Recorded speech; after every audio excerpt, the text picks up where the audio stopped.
Are you ready for a brand new entry into the world of the Terminator? Let's talk about that in this video.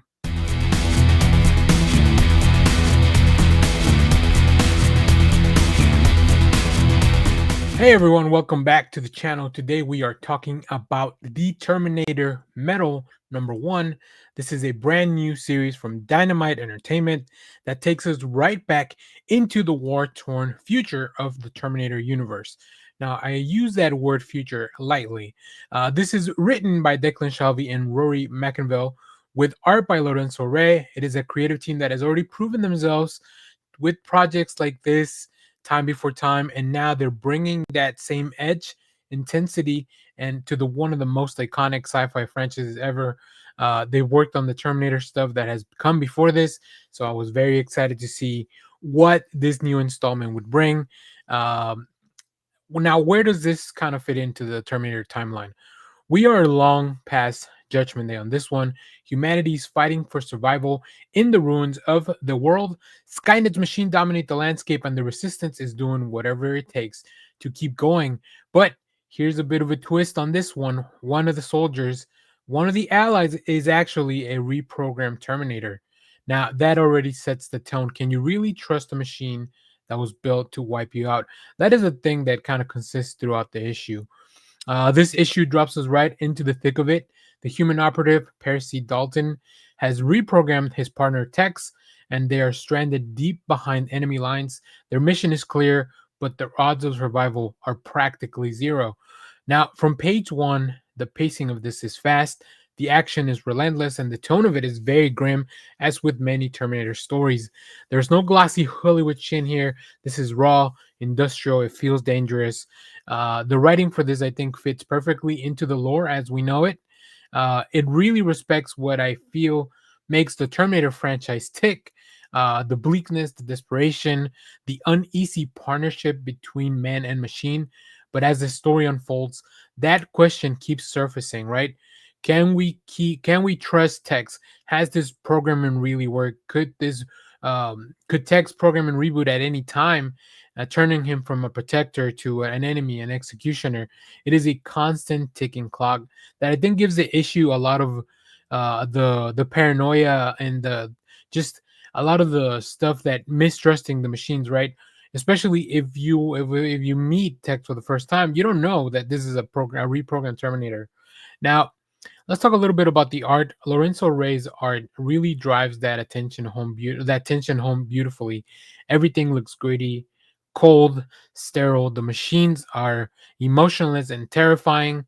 I think the color palette for this really leans into a lot of the more muted colors, making every moment with humans feel a lot more fragile and fleeting because they're so far and few in between. There's a real contrast here. I think flesh versus steel, humanity versus programming, and I think the art really nails that duality in the book. Beyond all this, beyond the explosions and the gunfire, Metal number 1 digs into something deeper. What makes these characters human? If a machine can act with empathy or make a choice, is that something that they would ever do, or will they just follow their programming? The book has doesn't really spell it out, but it at least has those questions out there, specifically as you get towards the end of this first issue. Uh, and that's what's made the Terminator franchise last for so long, that you can still question all those things. This issue really carries that legacy forward, so I really enjoy that. You know, I like how this really it captures the tone of like maybe T2 or those Sarah Connor Chronicles, where you have a Terminator on your side, but it's still kind of carving out its own path. I think the Salvation film was the one that took place in the future, which also feels like we're in this. Now, I think to me the writing just feels right at home with the lore, the fast action pace uh, of the book, and just enough of the mystery, enough of those questions to kind of keep you guessing. It's also pretty exciting to see that this story is set in the year 2025, because it gives like this alternate future. It just makes it really cool immediately, right? uh, to me this just really feels like a gritty, boots on the ground kind of war story that we don't always get to see in the Terminator franchise. We sometimes get to see stuff in the past. Even the previous series was about Terminators going to different ages in the past to take out key operatives, right? I think the title of this medal is obviously very symbolic because it really focuses on a machine. Um, each of the issues is designed to be standalone from what I've seen in this future war timeline. But even if you haven't read caught up with the previous Terminator series, you can really just jump on this one, which I think it's very cool. I still need to go back. I read volume one of the previous Terminator series, but I haven't finished the story, so I definitely want to take a look at that. We'll also take a look at some of the covers in a minute, but I think this Terminator Metal number one is a very strong start.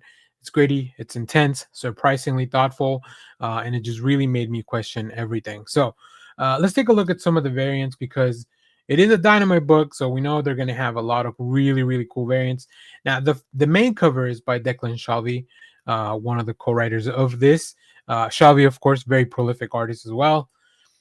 Next, we have this really cool Bob Layton variant. Bob Layton, if I'm not mistaken, did a lot of Iron Man, so it makes sense that he would do a cover like this. We also have cover C by Sebastian Pires. Really cool. You see just the Terminators kind of run. I like that one is looking over, right? It may reflect that maybe Tex has gone undercover or something like that. Ivan Tao with this really cool variant. It's going to be tough going to the shop and picking out which one I want to pick out. We have another look at the Bob Layton. And then we have the blank variant, of course, which I'll try to pick up. Ivan Tao, once again, Sebastian Pires. So these are the textless variants, just the virgin covers. They even Declan Shalvey. This is probably the foil. This black and white Bob Layton cover. So a lot of these are just the same. Ooh, what is this? Blank. Mystery blind bag. Of course, they're doing a mystery blind bag. They're all doing mystery blind bags now. And then we are back to our main cover. If you want to hear me talk more about mystery blind bags and other comic book gimmicks, check out our previous live show with Clay. We did a quick smash or pass on these comic book gimmicks, including blind bags, alternate covers, all that cool stuff that you see all throughout the years. But ultimately, this book really kind of honors the past and the legacy of Terminator without retreading it.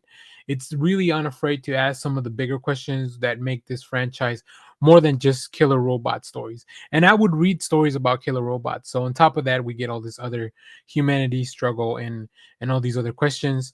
The art really captures the desolation of the future perfectly, and the pacing just kind of keeps you locked in. The writing shows a deep understanding and respect and appreciation for the Terminator franchise and what makes the Terminator mythos really tick. So if you love the future war scenes from other films and you wish you could live in that world a little bit longer, I think this comic is going to deliver that for you. So that's my review for Terminator Metal number one. If you have read this, let me know what you thought about it down in the comments. Do you trust this? Do you trust this new reprogram machine, or do you think the Resistance is playing with fire? And if you enjoyed this review, make sure to like, subscribe, hit the bell so you don't miss out on anything else that's coming up this week and in the months ahead. Thank you for watching. Take it easy. Bye bye.